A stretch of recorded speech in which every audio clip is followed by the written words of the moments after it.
Bema na onu ne yese yabɔ ne tuo onu wabɔ obi tuo ne yabɔ ne tuo no wanfa bema ne nko picture ama meto hɔ nti ama me kasa an sɛ Patricia Osei Boatengs sese no statement bia ma sɛ ɔkan wa mpa sɛ de kɔfo keka no nti ono kura wonni kwan sɛ uyusu ni picture de ba hɔ na nka mpɛsɛ me am ye innocent nti wotie constitution de am kan me ye innocent person and I want attach me image ade aka criminal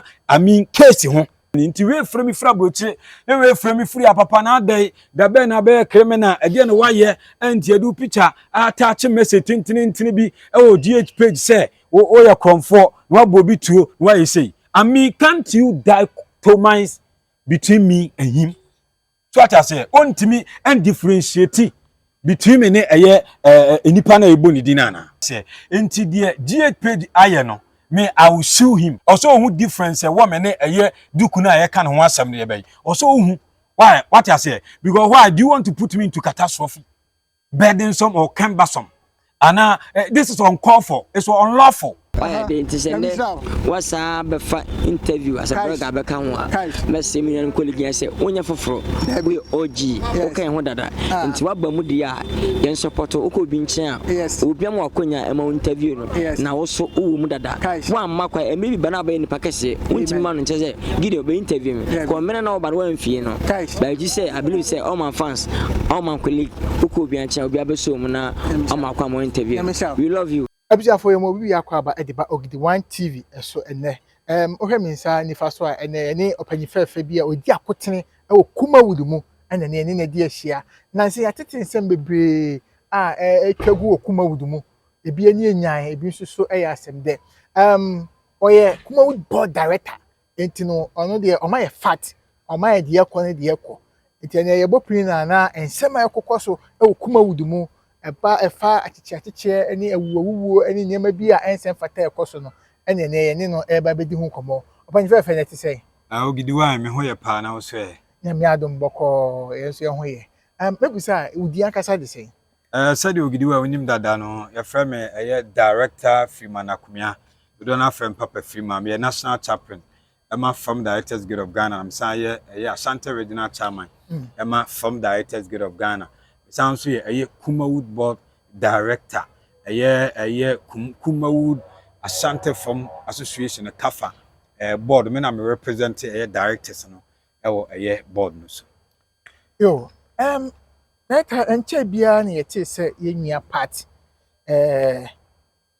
aban atonyensa frɛ no a moji nkyeremu bi afri no ho na won so aye Kumawood board director yi yepese hu dwumadi amu anamo amu tufa ho na before say be call no so na me say ayonkofa ben na wo ne party ntem me da say party obi a minim no pa a chese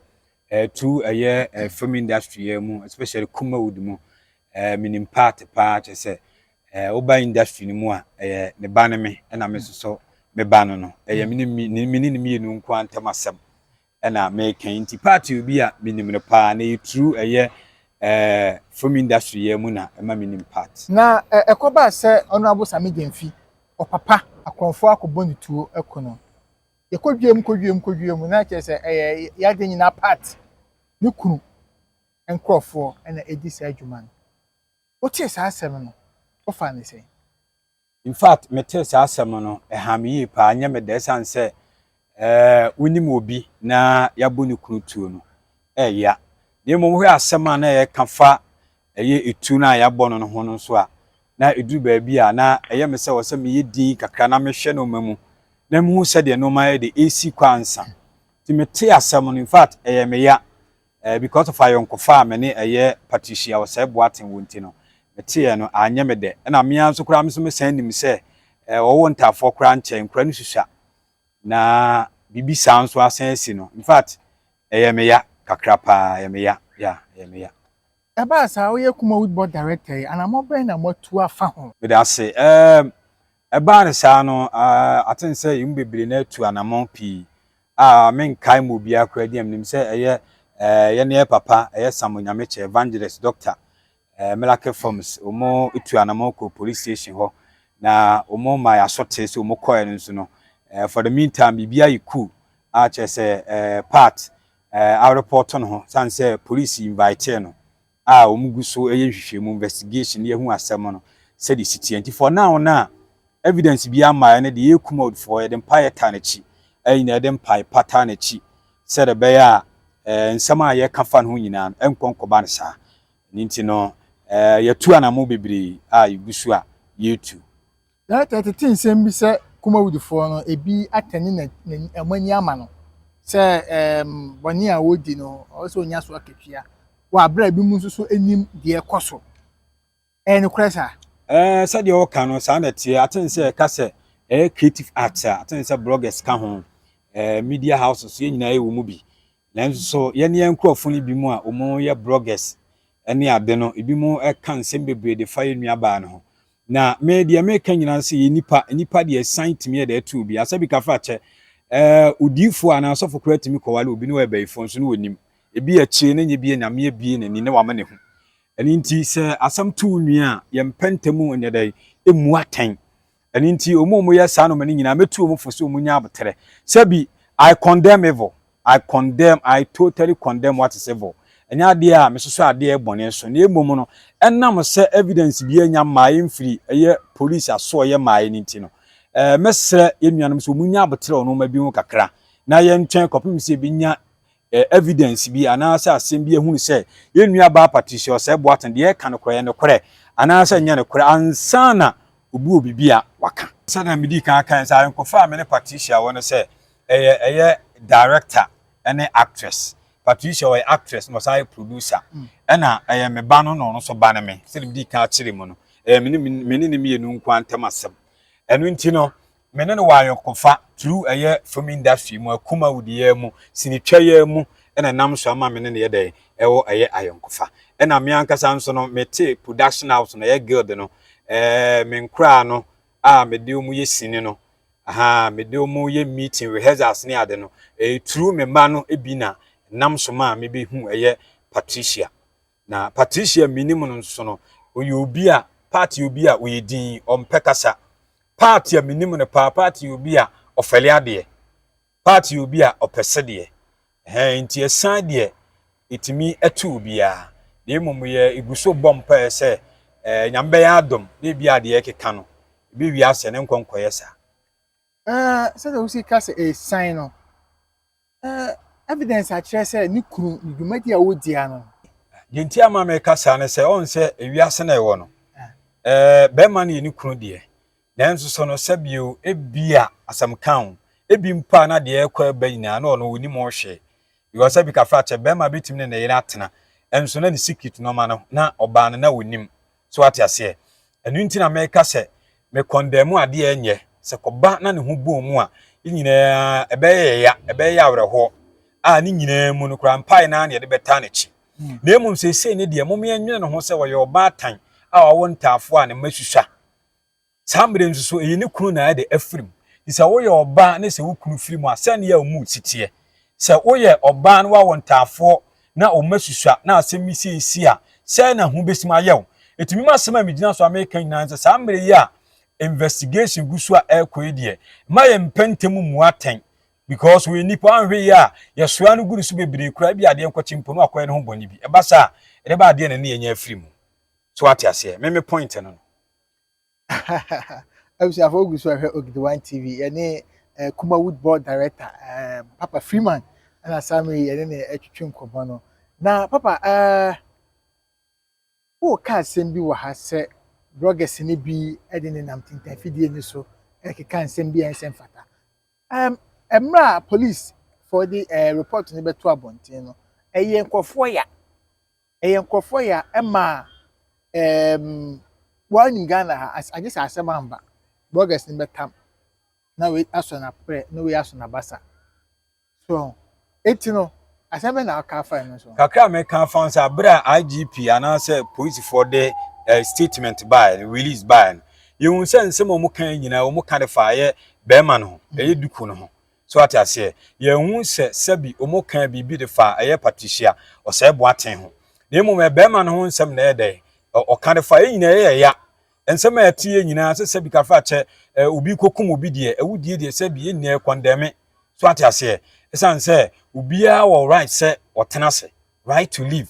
nti ye te san sem no ye nyina ye ya na mum de mpese me kire ne se on yenka bibia release bibia mfamfa Patricia Osei Boatengs won se bia wayesi ana wayesi ehie sei na we ne besum a na o twefa ha ebi muso wa hye nurse atale ebi muso wo yesei na o fa ha na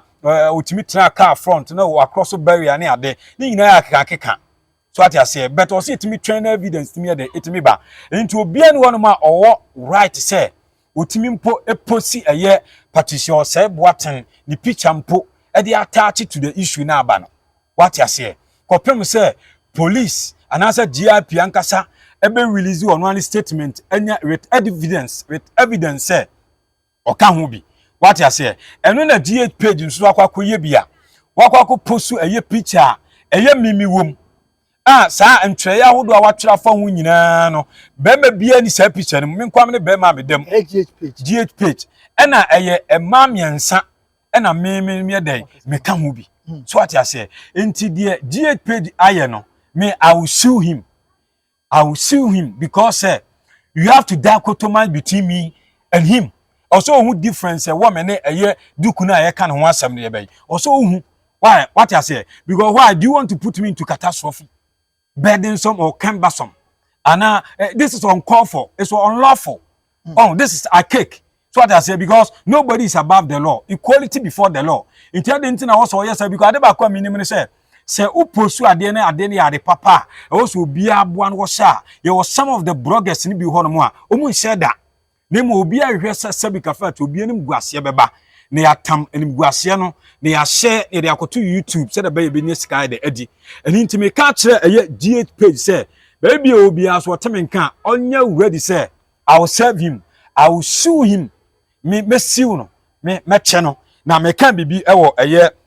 Ghana constitution na ye nyina de bobra no ewo eye Ghana no according to eye 1992 eye constitution no me can bibi ha o say based on the 1992 constitution of Ghana along with the Data Protection Act 2012 and the Cyber Security Act 2020 taking a picture of an innocent person in public and posting it on social media while falsely labeling them a criminal without their consent is a serious violation of privacy rights and is illegal. So what I say, it is a okokofa obi mfonyini simple that public. Now the babe attach issue a criminal case. Now what the be attach a criminal illegal. It goes against the law. So what I say, it goes against the law. It is uncalled for. What I say until the person me catch